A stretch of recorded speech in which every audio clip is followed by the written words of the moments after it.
Profesornya di Deakin University di Australia. Jadi saya bertemu beliau dan beliau bersedia menjadi pembimbing saya, dan karena beliau mengajarnya di Australia, jadi saya kuliah ke sana gitu.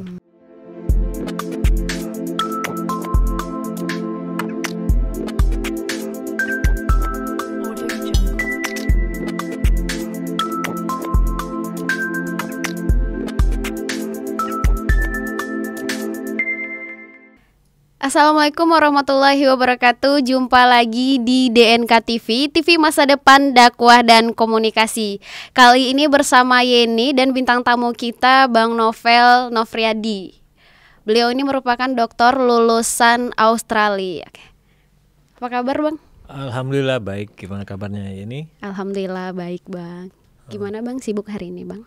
Hari ini cuma menguji skripsi karena mahasiswa pada lagi libur ya.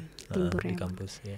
Oke Bang, mungkin ini akan tanya-tanya nih Bang, bagaimana kuliah di Australia dan pokoknya masalah kuliah lah Bang di Australia. Boleh. Oke Bang, nah kuliah di Australia itu apa sih Bang persiapan Abang sehingga bisa kuliah di Australia Bang? Ya, kuliah di Australia itu persiapannya sama seperti kuliah di sini. Kita mendaftar lalu pergi ke tempat kampus, jika diterima lalu kita ke kampus tujuan. Nah perbedaannya saya kuliah yang ini dengan beasiswanya itu dari Kementerian Agama. Jadi awalnya saya ikut pelatihan yang dilakukan oleh Universitas Andalas dengan Deakin University tempat saya kuliah itu. Jadi ada pre-departure training namanya. Jadi saya ikut pre-departure training itu. Dan setelah lulus dari Deakin lalu saya cari beasiswa. Jadi lulus di kampus dulu baru saya cari beasiswa. Kebetulan ada beasiswa dari Kementerian Agama yaitu MORA Scholarship. Jadi saya ikut tes MORA lalu lulus, dan setelah prosesnya itu cukup panjang. Saya makan 1,5 tahun untuk bisa sampai ke Australia. 1,5 tahun ya Bang? 1,5 tahun ya. Oke, itu kenapa harus ke luar negeri gitu Bang? Ya itu pertanyaan bagus. Kenapa harus ke luar negeri? Kenapa tidak di sini saja gitu ya? Seperti ibu saya juga bilang kenapa harus ke luar negeri? Kenapa tidak di sini? Ya kenapa harus di sini kan? Bisa dibalik kan pertanyaannya. Jadi waktu program pre-departure training yang diadakan Universitas Andalas itu, saya kenalan dengan calon pembimbing saya. Kebetulan dia orang Minang juga, tapi mengajar jadi profesornya di Australia. Jadi kenapa di luar negeri? Ya kata orang di sana ada pengalaman yang berbeda dengan di dalam negeri. Jadi saya pikir ya kenapa tidak coba? Saya pun udah lama ingin kuliah di luar negeri. Kalau bisa luar negeri kenapa tidak ya Bang ya?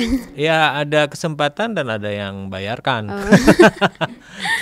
Nah Bang, pastinya selama di Australia budaya akademik di Australia itu berbeda dengan Indonesia. Apa sih Bang perbedaannya dengan Indonesia? Oh ya, saya memperhatikan dari pengalaman saya sendiri dan dari yang saya amati di kampus-kampus yang saya kunjungi. Budaya akademik yang sangat berbeda itu pada fasilitas ya. Fasilitas. Tapi minat baca seseorang mahasiswa ya relatif sama saya kira. Tapi fasilitasnya berbeda. Pertama itu di sana orang belajar itu di perpustakaan. Kalau kita perpustakaan hanya minjam buku lalu pulang ya. Kalau di Australia belajar ya Di Bang? Australia itu orang belajarnya itu di perpustakaan. Jadi kalau udah mau ujian trimester dia bilang di sana ya. Itu kampus itu penuh. Perpustakaan itu penuh sampai malam, sampai jam 12 malam, sampai pagi mungkin ada yang mau. Karena tempat belajar itu adalah perpustakaan itu. Nah sementara kita tempat belajar itu di rumah masing-masing, di tempat kos. Karena di perpustakaan tidak ada tempat belajar. Dan di kampus juga tidak tempat belajar.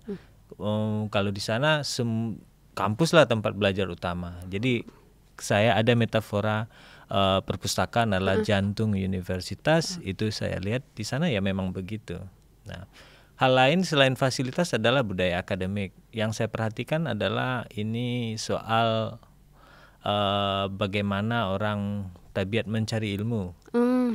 Orang itu dia datang dengan minat, bukan karena temannya ikut kuliah, dia ikut kuliah. Berarti bisa dibilang di Australia itu yang lebih tinggi itu minatnya emang. Mereka percaya dengan apa yang dia inginkan, lalu dia ikut itu. Bukan ketersediaan, tapi karena dia ingin. Misalnya, memang karena keinginan. Dia suka ilmu itu, dia belajar ilmu itu. Jadi berbeda juga ya, karena di Australia banyak juga pelajar-pelajar atau mahasiswa dari negara Asia. Yang saya maksud itu orang-orang Australianya ya, karena dia satu hal yang saya lihat, mereka itu disiplin banget.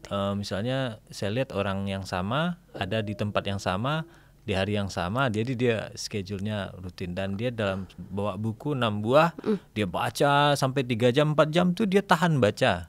Kalau kita kan, saya aja sendiri misalnya, berarti minat bacanya tinggi ya 1 jam itu sudah lama saya itu. Iya. Tidak mampu saya. Awal-awalnya cuma setengah jam itu saya udah jalan-jalan, udah jajan ya. Oke Bang, apa sih Bang yang paling mengesankan di Australia itu yang tidak Abang temukan di Indonesia? Yang mengesankan yaitu kemanusiaan ya. Saya tahu dia negara neoliberal, dia tidak begitu memperhatikan hal-hal yang bersifat agama atau dia menghargai hak individu dan memperlakukan orang itu sebagai manusia. Jangankan orang, anjing saja diperlakukan sangat beradab lah seperti manusia. Ya, jadi saya pernah marahin anjing orang, pemiliknya marah sama saya, kenapa dia marahin anjingnya. Sebegitu menghargainya. Ya, jadi kita dihargai. Misalnya kita mahasiswa dihargai. Selaku mahasiswa dibimbing baik-baik oleh pembimbing saya PhD by research. Jadi pembimbing saya itu benar-benar memperhatikan saya detail sekali, dan dia menjaga perasaan saya selalu memotivasi saya. Jadi kalau di sini kesannya pembimbing itu kerjanya marah-marahin mahasiswa, itu enggak saya lihat. Dia malah encourage saya atau menyuruh saya untuk tetap termotivasi. Dia memperhatikan kebutuhan saya dan membantu saya untuk kepentingan saya. Gitu loh. Nah, yang ini tahu kan Abang di Australia ini mengangkat judul tesis. Yang ini tahu itu mengenai runding. Sebenarnya runding itu apa sih Bang dan bagaimana? Oh ya, itu riset saya. Riset. Itu subjek riset saya itu tentang rundiang ya. Rundiang itu di kampung saya di Payakumbuh, Kota Nanggodang, itu disebut rundiang. Tapi di tempat lain disebut panitahan atau pidato penyambahan, macam-macam istilahnya. Yang rundiang yang saya maksud itu setiap acara ritual atau prosesi adat di Minangkabau ini, contohnya dari awal meminang, ada meeting-meeting, melamar, mengantarkan marapulai, itu kan ada penghulu bertemu penghulu, atau bundo kanduang bertemu bundo kanduang. Nah, pada acara penyerahan atau prosesi itu ada dialog antar dua pihak yang berurusan. Berarti runding ini itu nggak Bang? Runding ini sama dengan pasambahan nggak sih Bang? Ya itu pasambahan. Pasambahan, panitahan, ada yang berarti tergantung sama ya? daerah. Ya, ada juga balu ya. Kalau di daerah Batu Sangkar dia sebut balu. Jadi rundiang itu berunding lah, berdialog. Berunding berarti lebih ke adat ya Bang? Dia memang dalam acara prosesi adat. Nah, tapi belakangan muncul dalam prosesi modern. Misalnya contohnya di Payakumbuh ada anak nagari yang mencalonkan diri menjadi calon wali kota. Kemudian penghulu nagari dan kannya itu bersepakat mendukung dan diadakan rapat. Nah, itu juga berunding. Dia memakai cara-cara tradisional. Oke. Nah, motivasi Abang melakukan riset runding ini sendiri itu apa Bang? Ya, itu ceritanya cukup panjang ya. Saya mulai pengabdian masyarakat di UIN ini dibiayai oleh kampus itu tahun 2012, 13, 14. Itu yang pertama itu penyadaran masyarakat ya acaranya. Jadi kita melihat apa yang dialami oleh masyarakat adat di Kota Nanggodang di Payakumbuh itu. Lalu kita temukan masalahnya, lalu kita carikan solusinya.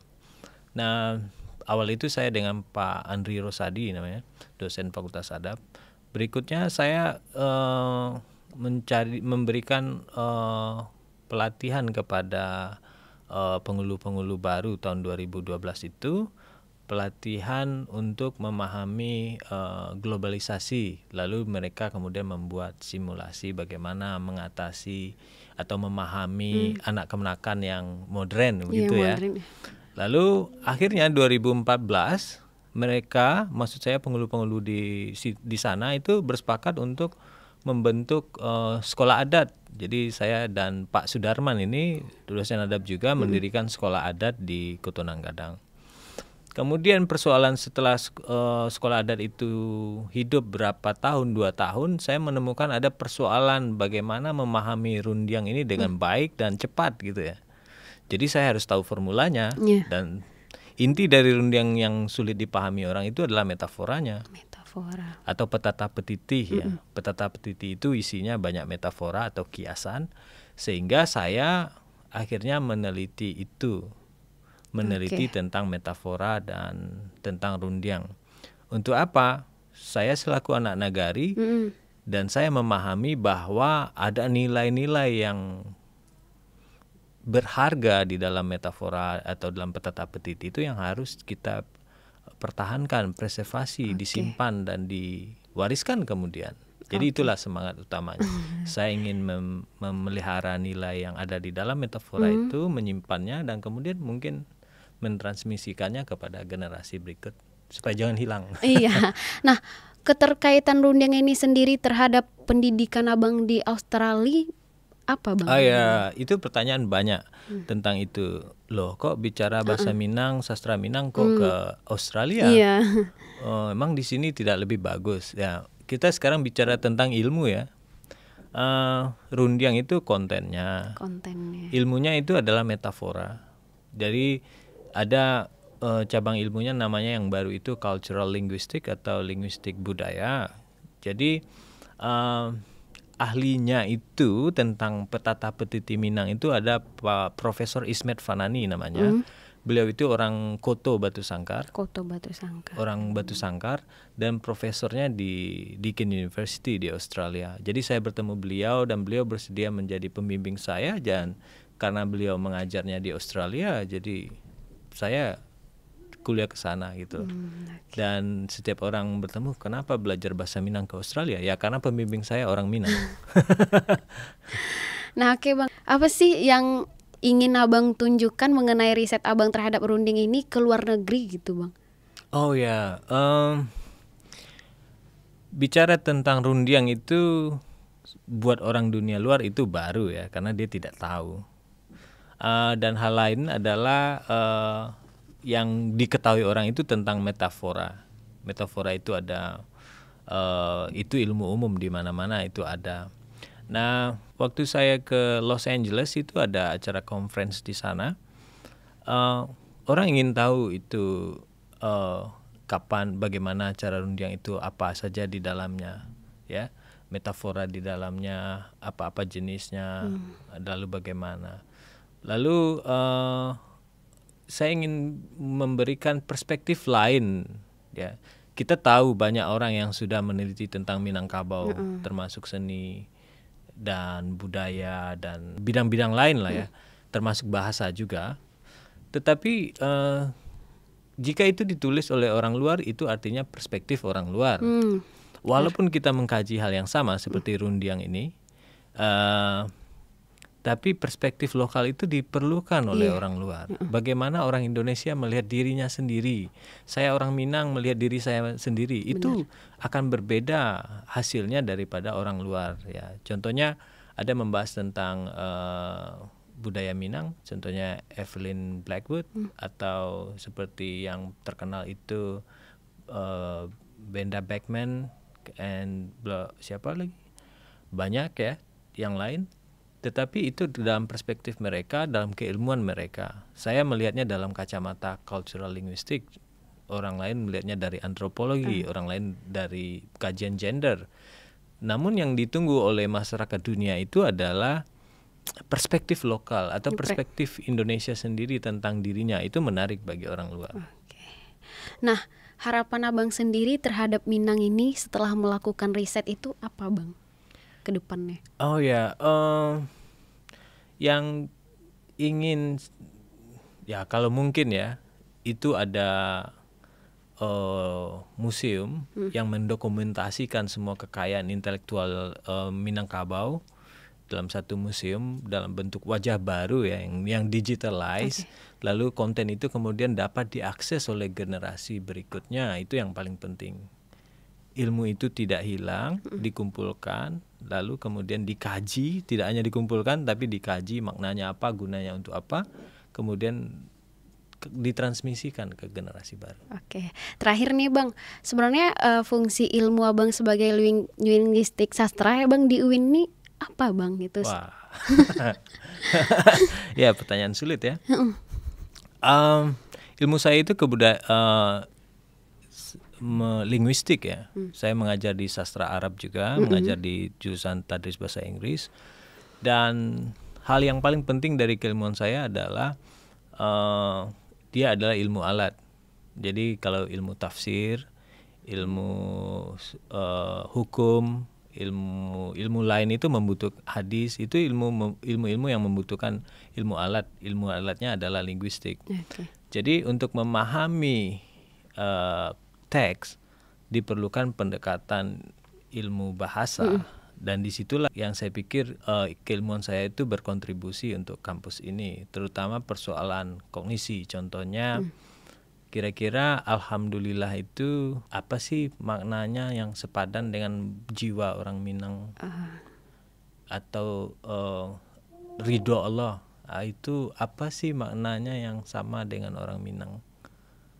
Mencarikan bagaimana orang memikirkan itu ya, itu bidang dia kognisi ya, karena bidang saya itu kognisi, culture and cognition ya. Jadi bagaimana suatu masyarakat memahami sebuah realitas, lalu kemudian dalam teks-teks Al-Quran atau hadis itu kita harus memahami apa betul yang ingin disampaikan oleh teks kepada pembaca. Mungkin itu saya kira sisi itu bisa membantu. Oke, nah Bang mungkin sekian dulu bincang-bincang kita hari ini ya Bang. Mungkin lain kali kita akan kembali lagi berbincang-bincang ya Bang dengan pembahasan yang berbeda tentunya ya Bang. Nah, oke sahabat DNK, sekian dulu bincang-bincang kita dengan Bang Novel Novriadi. Oke, saya Yeni Melinda mewakili segenap kru yang bertugas. Pamit undur diri. Salam DNK TV, TV masa depan dakwah dan komunikasi.